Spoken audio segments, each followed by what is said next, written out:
Welcome you all in EPG Pathshala. Myself Dr. Muhammad Nazrul Bari, associated with the Department of History, Central University of Karnataka.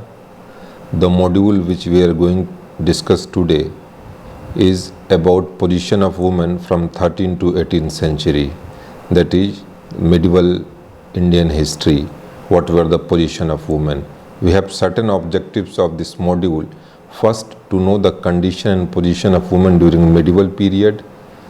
Second, to find out the rituals and practices of marriages along with the system of dowry. Third, to understand the system of sati and johar and ideas behind it. Next, to analyze the contribution made by the important women during medieval period. And last, to have an idea of remarriage, education, cosmetics and parda system, including system of education during medieval period. Now, in the introduction, we will prefer to mention that women all around the world since ancient period, they were not allowed to be they were not treated equal to their male counterpart. They were treated as a second sex or second gender. And the situation during medieval period in India was not at all different.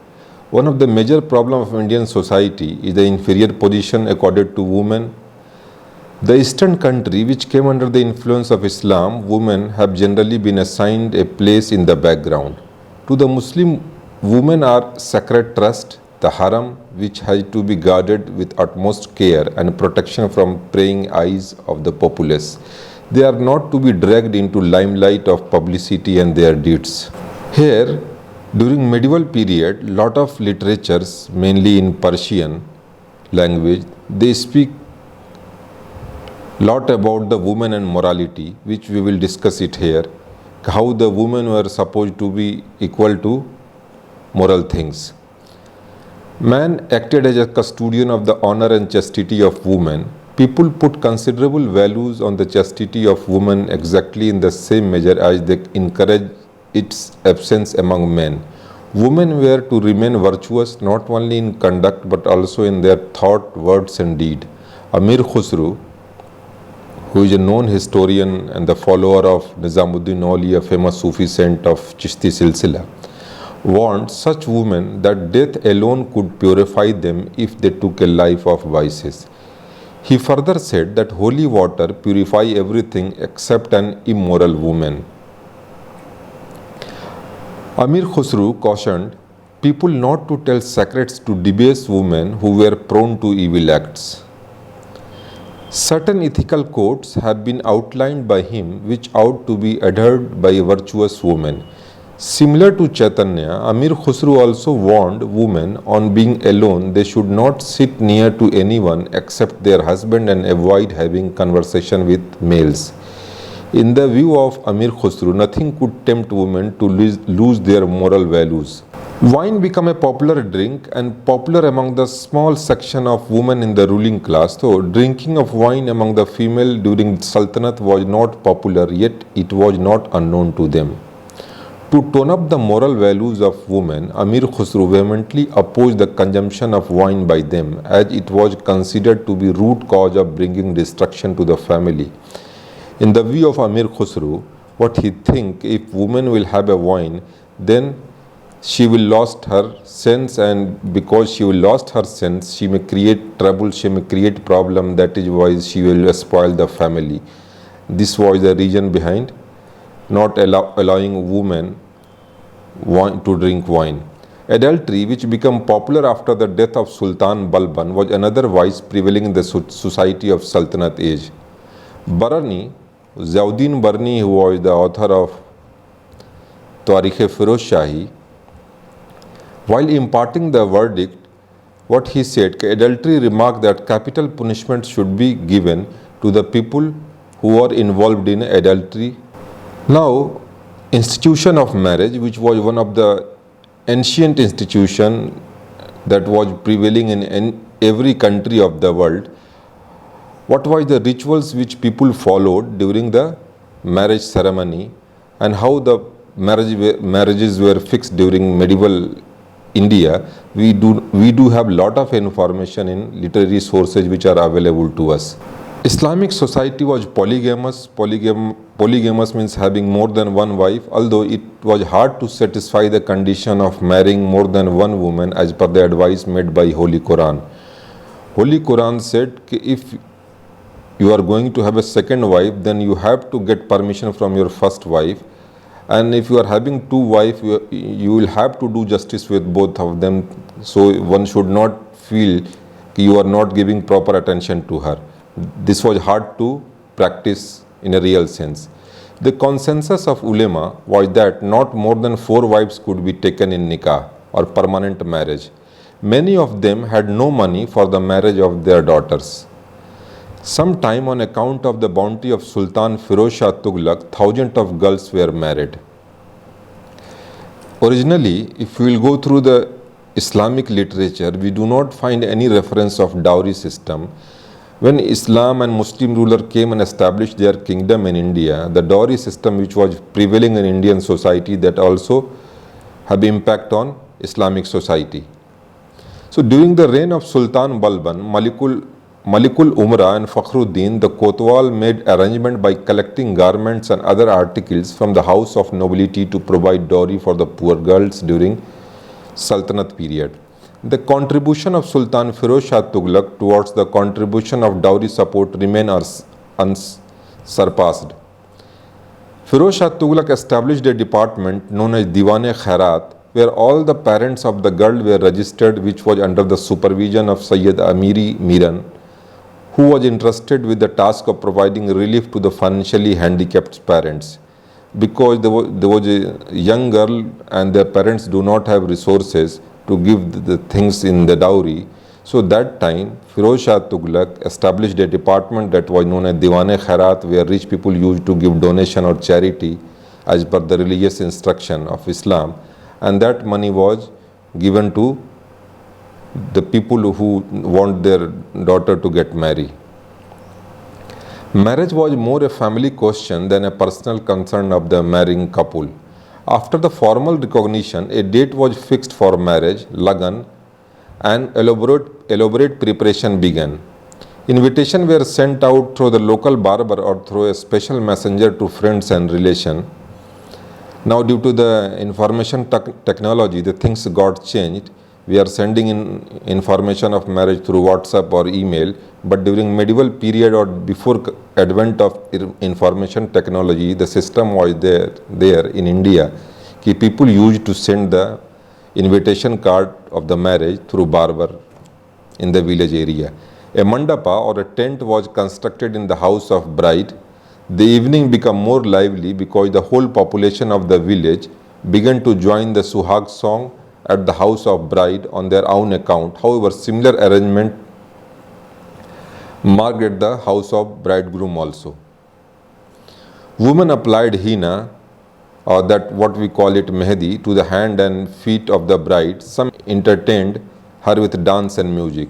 For the commencement of wedding ceremony, finishing touches were given to the preparation of wedding. Dwar puja or door worship in Hindu religion and other ceremonies were performed. At a pre-arranged hour, the bridegroom and bride appeared on the scene and sat on newly raised platform within the mandap. While in a Muslim society, boys and girls were not allowed to sit together at the time of marriage in the mandap or the tent. Maybe because of the parda system which was followed by the Muslim community in a more strict manner than the other religious people in India. Probably father of the bride performed a ceremony signifying the formal gift of his daughter to the bridegroom known as ceremony of Kanyadan. That was in the Hindu religious ethics. Now, widow remarriage, system of Sati and Johar, that point was one of the important focal point in our module also. Though system of widow remarriage was prevailing mainly in the Muslim society, while there are little evidence where in Hindu society also we have the reference of remarriage of widow.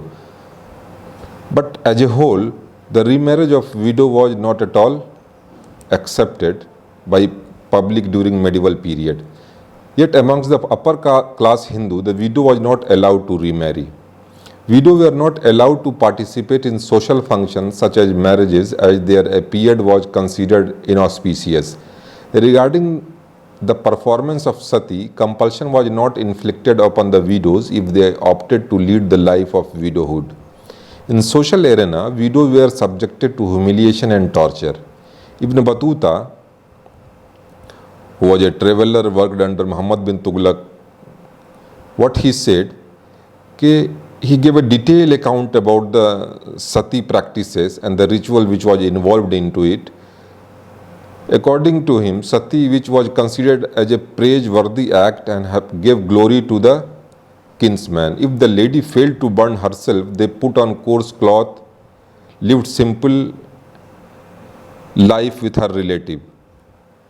To perform sati, that was a great achievement by the woman, and that was admired in the society. People used to worship her after her death, and it was not a job of a child, which as appreciated by number of scholars or travelers who visited during medieval period.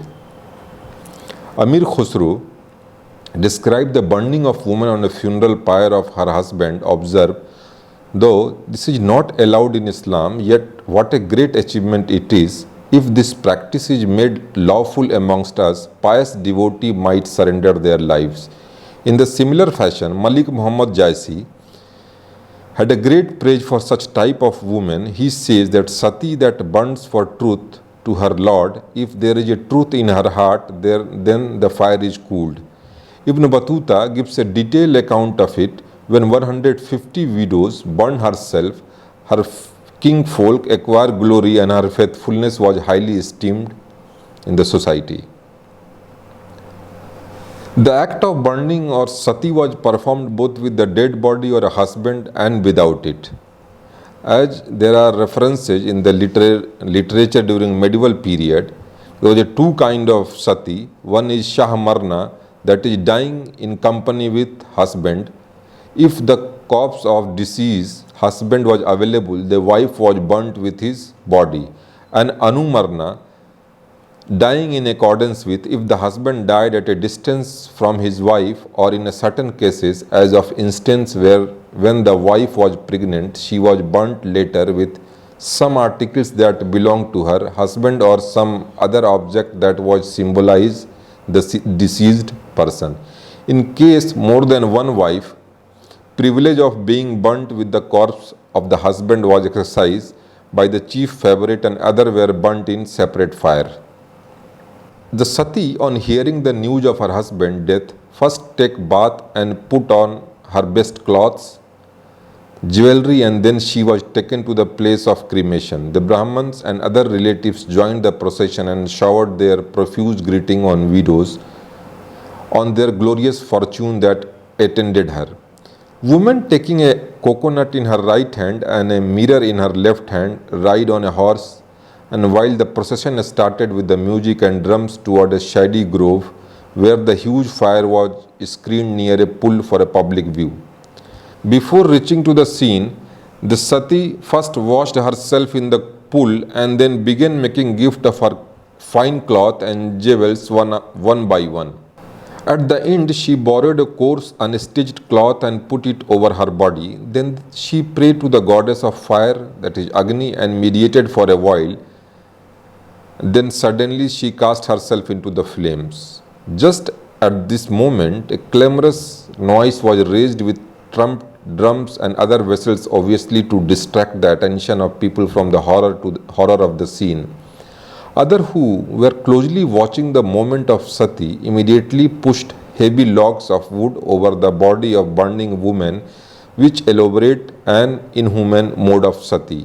Ibn Battuta, an observer, is known to have fainted on the sight and thus failed to narrate more detail about the customs of sati. See, the system of sati was quite prevailing in medieval society that was noticed by number of travelers including Marco Polo, Ibn Battuta, and the scholar like Amir Khusro, Malik Muhammad Jaisi, and they all have lot of praise for the women, those who are committing sati. They know they are going to die, even then they are ready for it. So all the scholar of medieval period, they have a great praise and great regard and respect to the ladies who are going for sati. While there is another system of giving life by the ladies that was known as Johar. To maintain their integrity and chastity, the females of the royal household performed Johar in times of political crisis. Johar was a popular both in northern and southern India and especially amongst the Rajput females. When a Rajput chief and his warrior were reduced to despair in an engagement, they usually killed their women and children or locked them inside an underground enclosure and set fire to the building. There were two forms of Johar which we came to know through the literatures available from medieval India, and these two forms are: females threw themselves into burning fire in order to avoid falling into the hand of the enemy. In the second form, male, to save the integrity of their female, forced them to go for fire and lose their life after burning into the fire. As written in Padmavat, in the year 1303, Alauddin left no stone unturned to win Padmini, the wife of Rana Ratan Singh of Chittor. When Rani Padmavati, a queer mixture of beauty and duty, opted to perform Johar along with the other females in time of utter political uncertainty. In another instance, the political turmoil at Ranthambore led the chief queen of Raja Hamir, Ranga Devi, to embrace the flame along with other women present in the fort. During the reign of Sultan Muhammad Tughlaq, the rebellion of Bahauddin Gushtas created problem for Rai of Kampil, the place where the rebel took refuge. To avert the crisis at Rai instigation, a pyre was set up on a hillock, and then he instructed his daughter and wives to perform Johar. The women of the nobles too accompanied and embraced the flames in order to preserve their integrity. Through medieval literature, we have the evidence that at Chittor, when Alauddin attacked, lady of the royal family committed Johar. In the same way, when Bahadur Shah attacked on Chittor, lady of the ruling class, they preferred to go for Johar. During Akbar, when Akbar army or Mughal army attacked on Chittor, same story was repeated. While at Chanderi, when Babar attacked, similar story we have, women folk of the ruling class, they committed Johar. Now, one of the most important issue that was facing by women since medieval period, that is Parda system, which we will also discuss here. The term Parda, which signifies a curtain or a veil, was known to be in India after the advent of Muslims. No doubt, the low class and wage earning Muslim women could not afford the luxury of Parda. And also in certain cases, high status Muslim ladies discard Parda. We are told that Razia abandoned her female attire and appeared in public with a kuba and kula. But these facts do not explain the absence of veil with the ladies of mentioned period.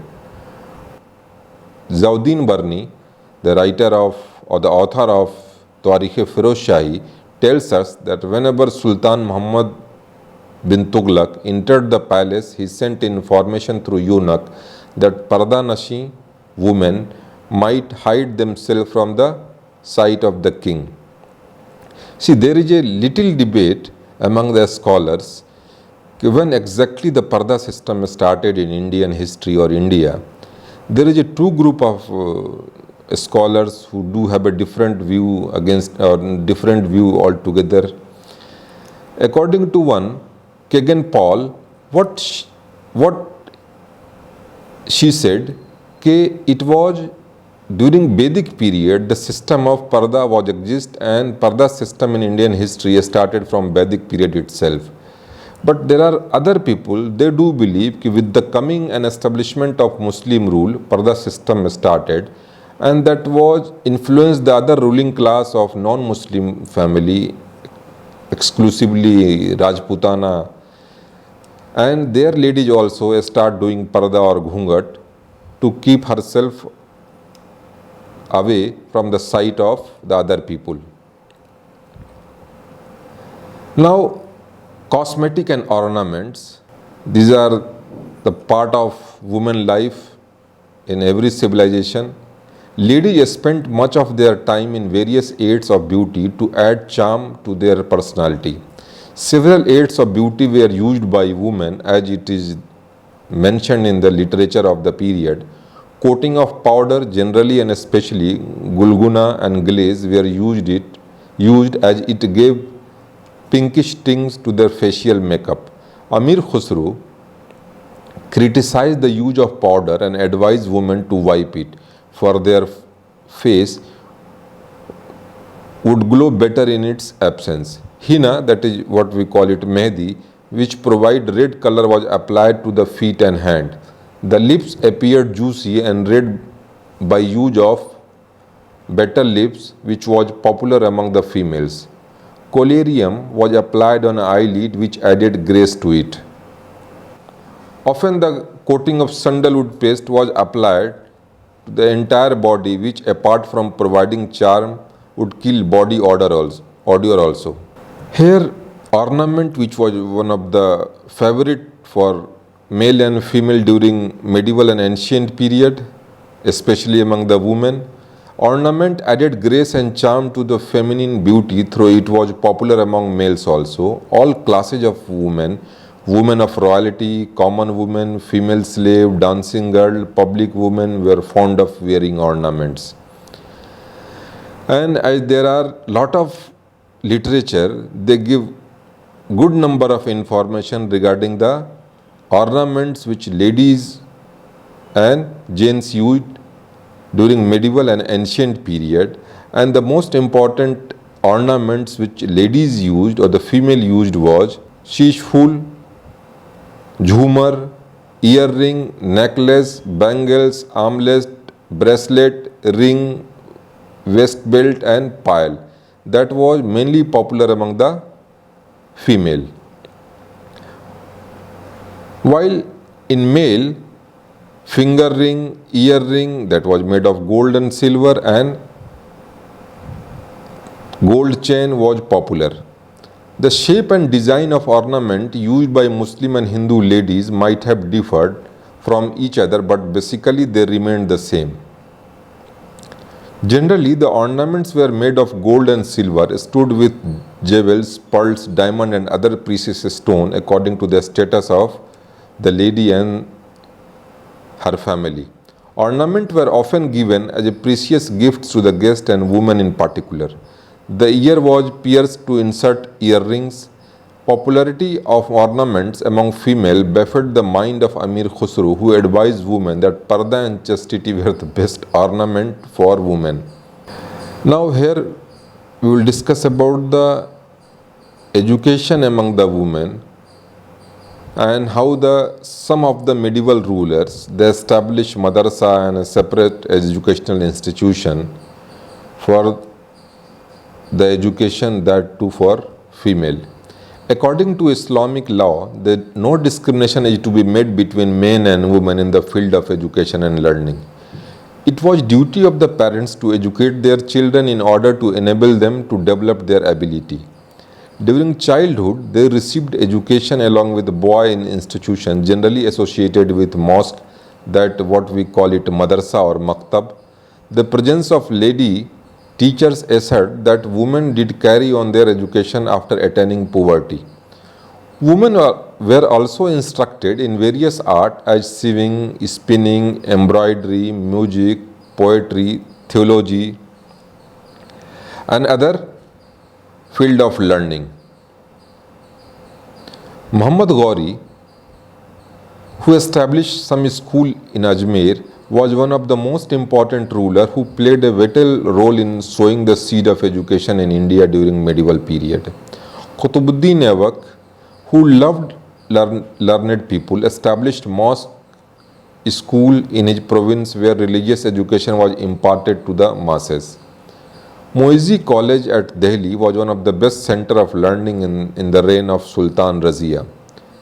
While Nasiruddin was also a great scholar who appreciated and rewarded scholarship, Sultan Ghiyasuddin Khalji established a madrasa exclusively for women because he considered that their education is essential for the progress of the society or country.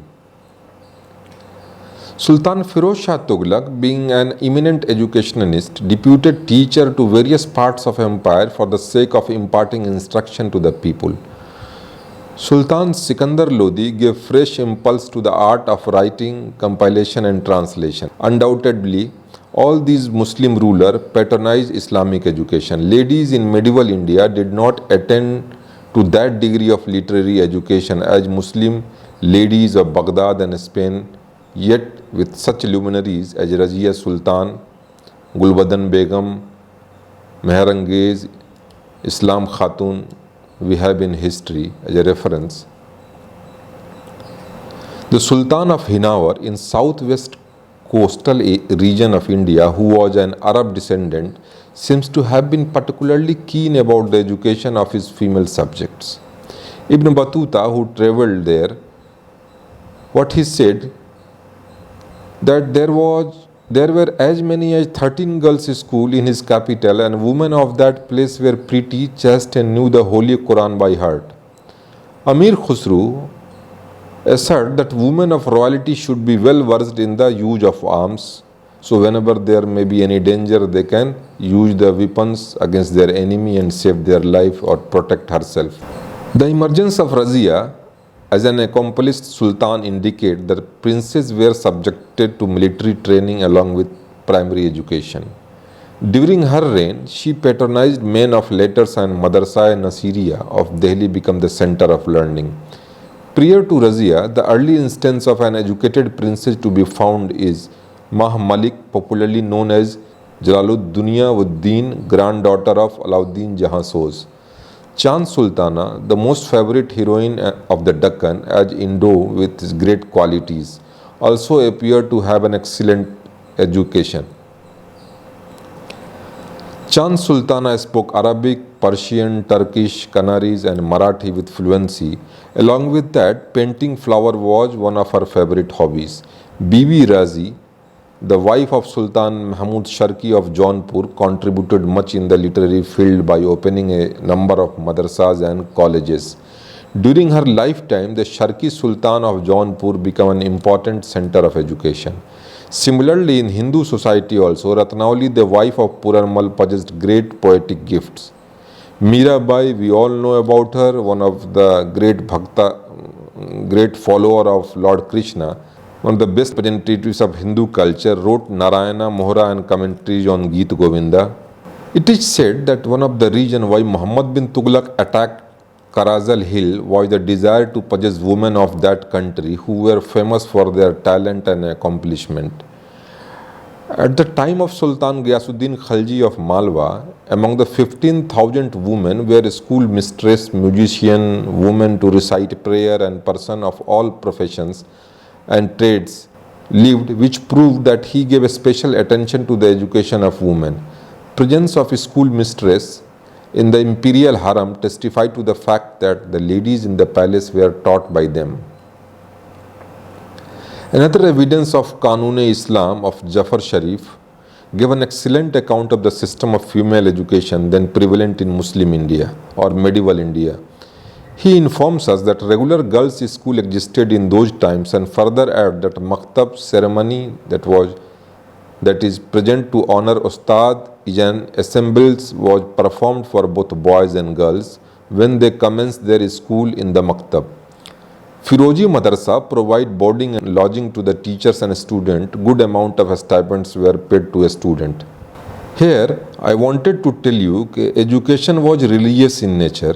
Madrasa and Maktab that was mainly attached with masjid where Maulvi or ulema they used to guide their student about the Quran and the saying of the Prophet, that is Hadith, and there was Islamic history and there was something that was math and all.